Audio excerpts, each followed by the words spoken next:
وجاءت سكرة الموت بالحق وجاءت سكرة الموت بالحق ذلك बिस्मिल्लाहिर्रहमानिर्रहीम। उम्मत मुसलमा के गरीब, उम्मत मुसलमा के अमीरों से 500 साल कबल अल्लाह रब्बुल इज़्ज़त की जन्नतों में दाखिल किए जाएंगे।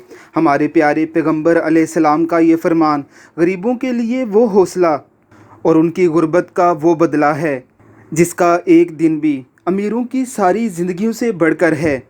कितने ही मुबारक होते हैं वो सीने जो गुर्बत के बावजूद भी अपने दिलों को अल्लाह के ज़िक्र और कुरान मुकर्रम की तिलावत से मामूर रखते हैं।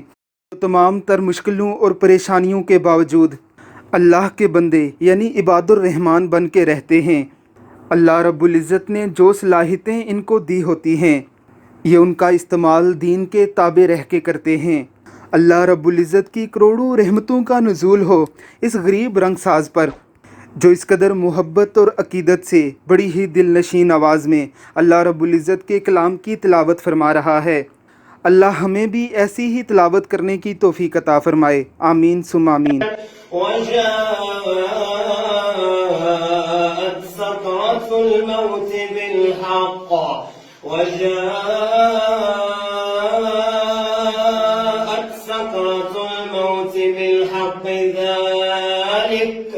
ذلك ما كنت منه تحيد ونفخ في الصور ذلك يوم الوعيد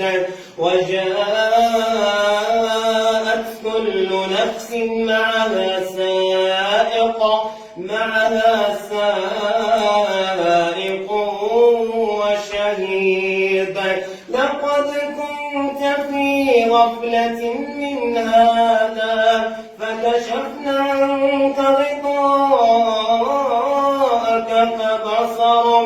فبصرك اليوم حديد وقال قرينه هذا ما لدي عتيد ألقيا في جهنم كل كفار عنيد مناع للخير معتد مريب الذي جعل مع الله إلها آخر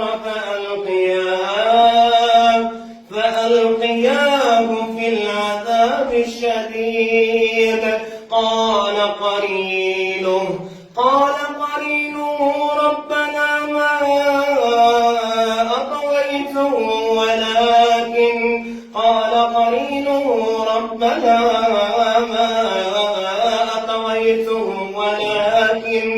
ولكن كان في ضلال بعيد قال لا تختصموا لدي وقد قدمت إليكم بالوعيد ما يبدل القول لدي وما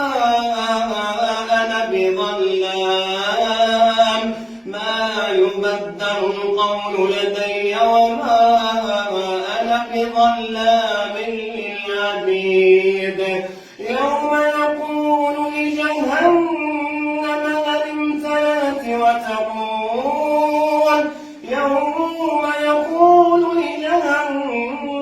هل امتلأت وتقول هل من مزيد وأزلفت الجنة للمتقين غير بعيد هذا ما توعدون لكل أواب حفيظ من خشي الرحمن